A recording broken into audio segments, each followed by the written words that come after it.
Okay, so something really exciting. I want to share with you something really exciting, and that is I'm about 8 weeks into my journey right now, and I've lost 13 and a half kilos. I don't know what that is in pounds. It must be about 30 pounds, which feels like a lot in about 8 weeks.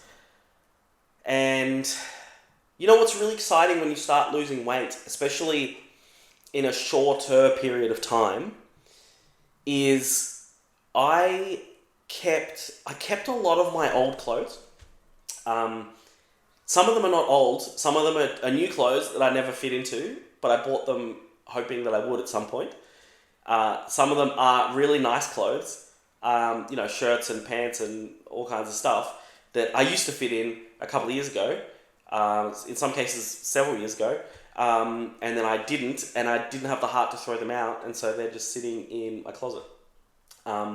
So just a quick context, right? So bit of background. I went through this process of losing a bunch of weight doing a keto diet about 4 years ago.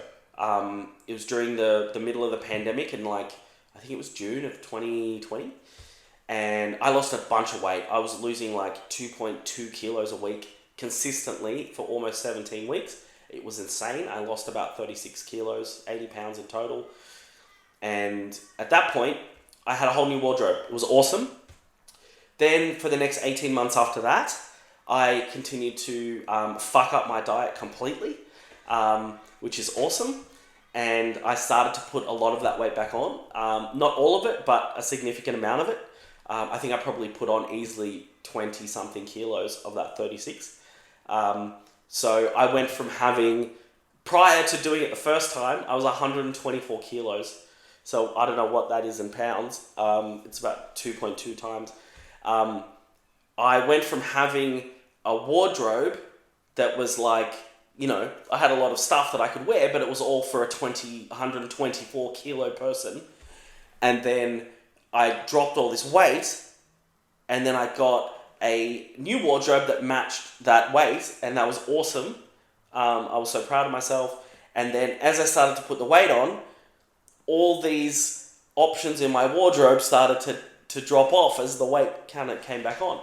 But I didn't throw a lot of it out. And so anyway, now fast forward to 2024, to about 8 weeks ago, which I think was August of 2024, I started this again. And as I've been dropping the weight, I've gone back to my closet and gone, holy crap, I can actually fit into some stuff. Like the first couple of weeks, I couldn't really fit into anything from my previous wardrobe. But by about week 4 or 5, there was a couple of two shirts that I could fit into without having to really suck in my stomach and, not be able to breathe. Now, 8 weeks into this diet, I think there's about 5 or 6 items in my wardrobe from the past that I can actually fit into comfortably. Some of them I still have the buttons are kind of straining a bit, but I'm getting there, right? The point is I'm getting there. There's a bunch of pants that I can wear as well, and a pair of jeans I think as well, which is really weird. It's just awesome to be able to walk into this whole section of my wardrobe that I usually completely ignore. I can now start to slowly go through them and go, oh, okay, yeah, that one's kind of, that can fit now. And that particular really nice shirt that I spent quite a lot of money on that I only wore once, in a couple of weeks' time, I can actually wear that. It's just an awesome feeling to be able to slowly gain my wardrobe back over time. And I really want to emphasize this and make a video about it because it's quite motivating.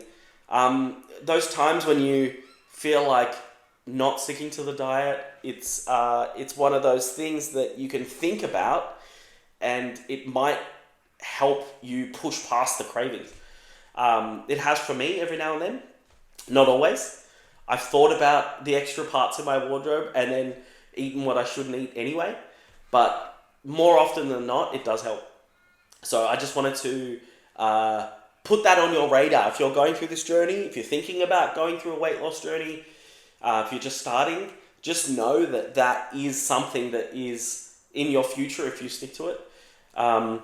So yeah, it's just, it's exciting. And you know, the biggest thing, actually, I was speaking to some friends about this. You know, the dilemma is, what do I do with the clothes that are too big? I am really torn about this because I don't know if you can tell, but I'm Indian, right? So the Indian in me wants to keep all of the clothes that are too big for me, because if I ever put this weight back on, then I won't have to go and spend the extra money to buy bigger clothes. Because, you know, the Indian community is all about saving money. But the other part of me keeps thinking, well, this is a psychological game as much as it is anything else. And keeping that back door open of, oh, I've got those clothes, those big clothes that I can always fall back on, is not good for the psychological part of this whole process. If you've ever heard of this idea of burning the boats, you should Google it. It basically means that you don't want to give yourself any means of escape or slipping up or being able to fall back on, in my case, my old eating habits.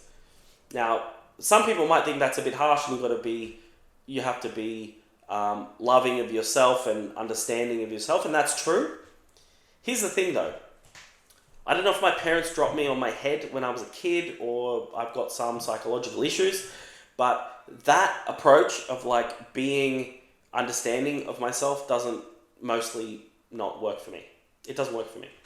I need to be someone to myself who's very harsh. It's actually empowering for me. Believe it or not, it really is empowering. Like if I had all the money in the world, I would pay Gordon Ramsay. If you know Gordon Ramsay, if you don't Google him, he is a world-renowned chef, a British chef. He's done a million TV shows.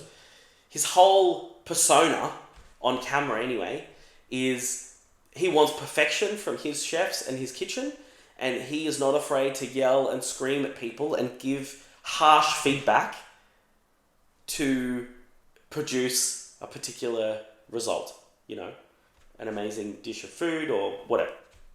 I want Gordon Ramsay to be by my side every minute of the day with that kind of attitude, you know, just saying, you need to Yum. pull your head in and go to the gym right now and stop Yum. around, because you're just going to prolong this whole Yum. process, and you're going to Yum. hate yourself more than you do right now.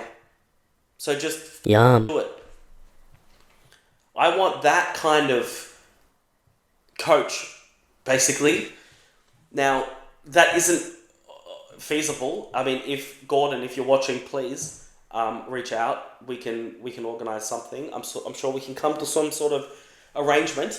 But short of that, I need to be that for myself. So look, I'm not saying that you should take some psychopathic approach the way I do. It works for me. It's the way I lost 36 kilos the first time. It's the way I've lost 13 and a half kilos so far. It really works for me, but you know, you do you find what works for you. But I just want to highlight, this video is just about highlighting some small things that maybe you haven't thought of during the weight loss journey that's really empowering and motivating, such as having parts of your wardrobe open up to you again that you didn't have access to before. So stay positive, keep going. If you've messed up on your diet or you had some issues along the way, you stumbled, it's not the end of the world if you just keep going. If you let go of whatever you're making yourself wrong about, or if you're holding on to that you've made a mistake, just let it go and move forward. That's the best thing you can do. So yeah, that's it. I'll see you in the next one.